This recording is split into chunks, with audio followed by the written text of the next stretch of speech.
feeling right now. So I'm very interested to see what happens, but I think Durant's going to leave for one of the two New York teams, and I think he's going to sign a four-year deal with those teams for the max and rehab. I wouldn't be shocked at this point if it turns out to be the Knicks, and the Knicks decide to just stick with just Durant, tank next year, and then try to get another piece the season after. That would not shock me at all. But in the meantime, Kyrie is all but signed, sealed, and delivered to the Nets.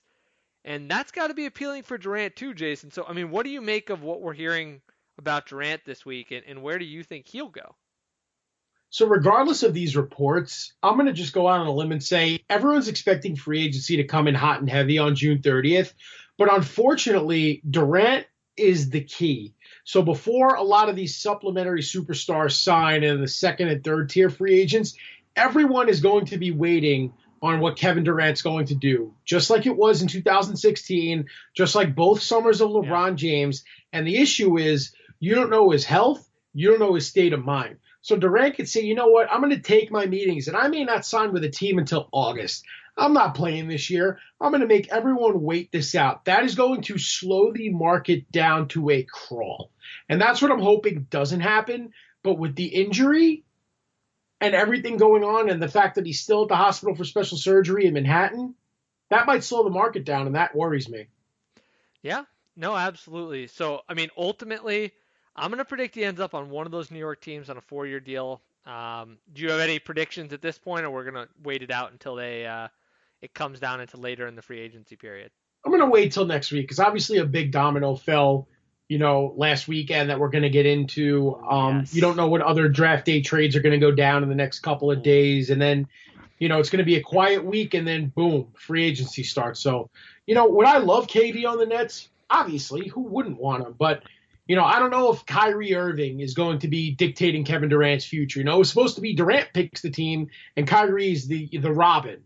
Now what? Kyrie's Batman? And he's going to say, you know what, Kevin, come play with me in Brooklyn because he doesn't want the Knicks. I mean, who knows? No one's going to tell a two-time champion and a former MVP what to do. So it's going to be interesting. And while we're on the subject of player movement, and before we get into Anthony Davis, another interesting development, because you mentioned Kyrie Irving pretty much ghosting the Celtics. Now reports are coming out from various league sources that Al Horford is opting out of his deal. And there were talks, okay, he's just going to opt out of the $30 million team option and they're going to work out a new deal. Now, a lot of sources are saying that Horford wants out.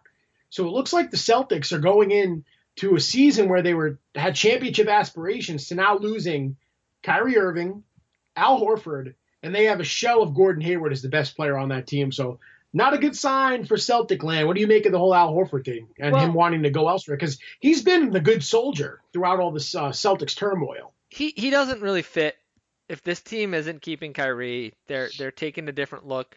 I mean, I think it kind of makes sense, actually, in some ways, for him to leave. I mean, he's a guy who's on the other side of his prime.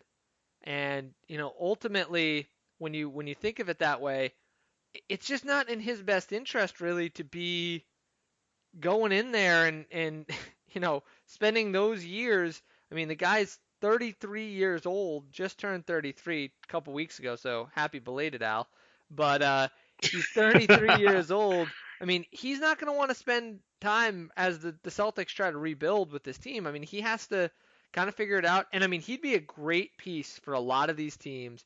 He has shown what he can do. And you know what? It would be great to see him win a ring, Jason. So I wish him the best. And before we move to that Anthony Davis, there is one more little free agency kind of note we wanted to touch on. And it comes from our favorite, or at least one of our favorite guests, Mr. Anthony Puccio. And Jason, I'll let you do the honors. Oh, yeah, this is a tough one, but I get that it's a business. So, we'll do our little Nets news of the week. It's fitting because this man was the longest tenured Brooklyn Net. The Nets declined to offer a qualifying offer to Rondé Hollis-Jefferson, making him an unrestricted free agent and likely ending his tenure with the team. And, I'll always like Rondé, as a Nets fan and supporter, just because of the culture he brought, the lightheartedness, the gritty defense. The issue was he couldn't shoot. And he's not a good fit in Kenny Atkinson's system. But Marks never traded him. He was the only holdover from the Billy King era. And I hope that he finds a role on another team that will really bring out the best in him, because I think he could be a great Sean Livingston type at the forward position for a contending team. It just, he wasn't a fit in Atkinson's system. So farewell, Rondé. I know there's a chance the Nets could bring him back in unrestricted free agency, but don't see that really happening as long as Kenny's the coach there. 4 years, his best season was probably, year 3 where he started and averaged almost 14 points a game. He looked good with Jeremy Lin, but then once D'Angelo Russell kind of came into his own and, guys like Rodions Kurucs and Ed Davis started earning some front court minutes, there really wasn't a place on the team for Rondé. So, as a Nets fan, I just want to say, thank you. It was a good 4 years, leaving the Nets on a high note, hit that game winner in that bizarre 25-point comeback win over the Kings. So that's his signature Brooklyn moment. And, best of luck in your new home, Rondé. That's all I'll say. Yeah, I'm actually a big fan of Mr. RHJ there. And it was great watching him play for the Nets. When I was watching the games, I didn't watch nearly as many as you did, but great hustle player, lots of energy, great team chemistry guy. So I just can't say enough about him, obviously, and I'm interested to see where he goes like you are, Jason. But there was a big move here, Jason, and it sort of took the spotlight away from the NBA Finals. It was unbelievable. Finals finish up Thursday, and then seemingly right afterwards, Anthony Davis finally gets traded. He gets moved to the Los Angeles Lakers, Jason, kind of completing the trade that everyone was kind of already expecting, we were waiting for. It got dragged through, and funny enough, Jason, it basically ended up as the same trade that we heard about during the season. So really interesting that it took this long. The final details of this trade, the Lakers are including 2 first-rounders, and there's some trickiness to this. So it's hard to break it down, and I'm not sure if they even have published the final details, but allegedly this is going to include some options for pick swaps. There's an option for the Pelicans to turn down a pick if they prefer the next year's pick.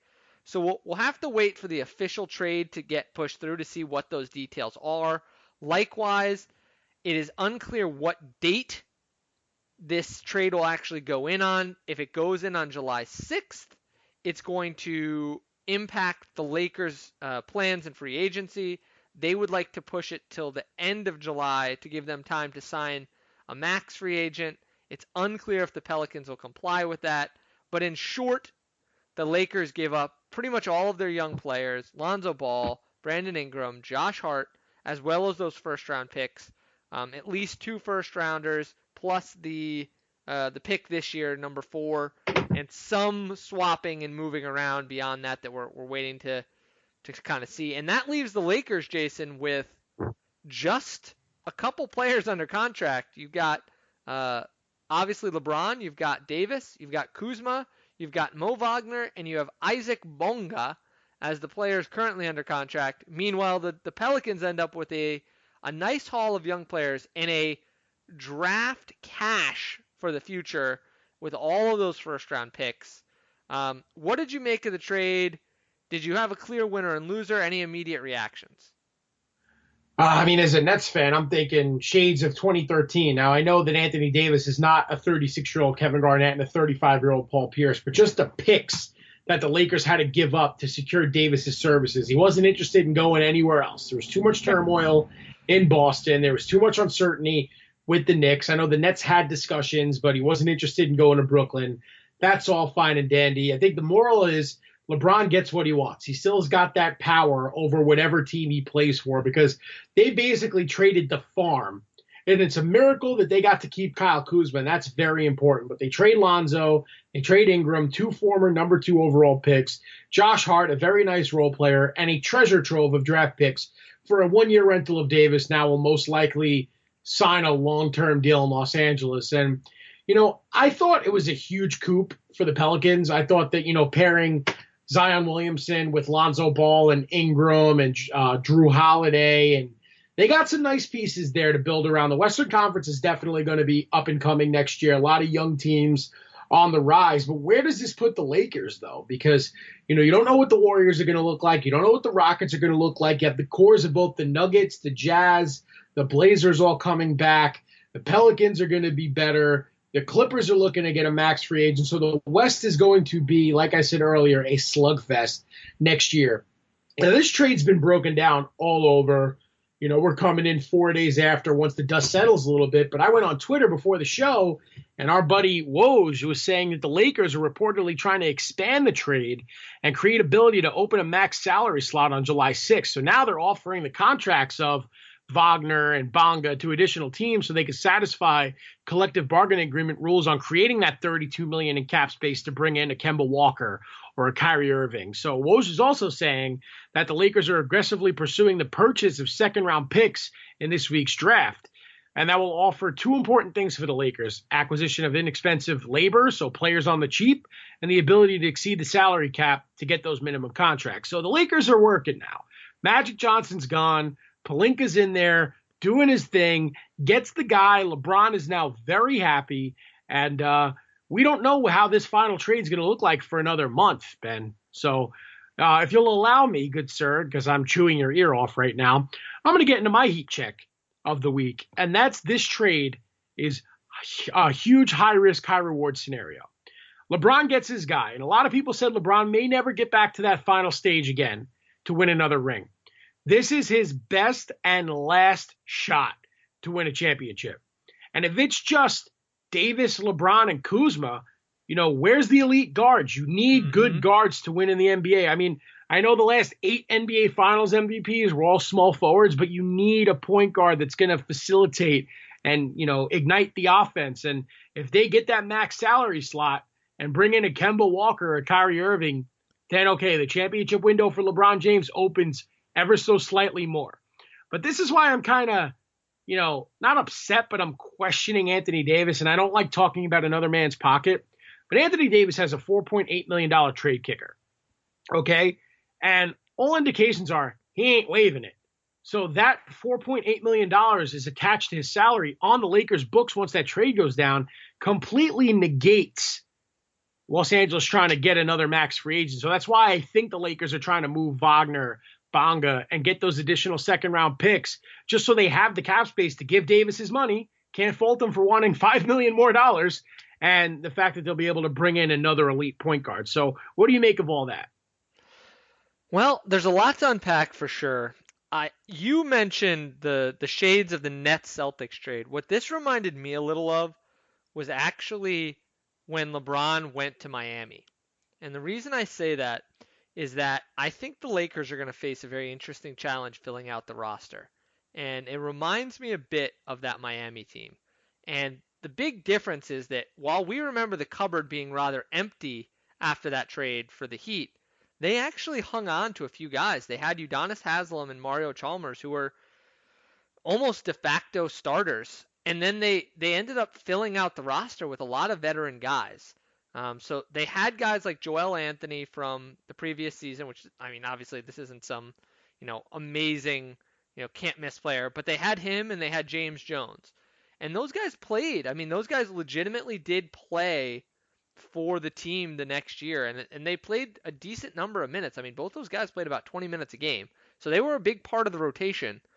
And then the rest of the roster, Jason, was really filled out with guys like Mike Bibby, Mike Miller, Carlos Arroyo was there for a bit.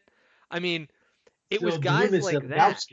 Yeah, I mean, he was there for what felt like a hot second, but I mean, the two guys really. Yeah, he was only the first year. Yeah. I mean, Mike Miller and Mike Bibby were the guys they filled out the roster with. And as much as we remember that being a choke job against the Mavericks, another piece of that was that ultimately this team just didn't have much depth. And that was with, Jason, easily 2 of the top 5 players in the league. Many people would have contended it was 2 of the top 3 players, or even 1 and 2 in the league. The year before, Dwayne Wade was out of his mind. Was one of the guys challenging LeBron for kind of supremacy in the league, and they joined forces. And then Chris Bosh, I mean, people forget now, but how good he was. I mean, those were 3 of the top 10 players. You could make the case 2 of the top 3 and 3 of the top 10. and they had a couple young players to surround them. I mean, Mario Chalmers was really important. So was Haslam, and honestly, so was Joel Anthony too. I mean, those were guys that really did contribute for that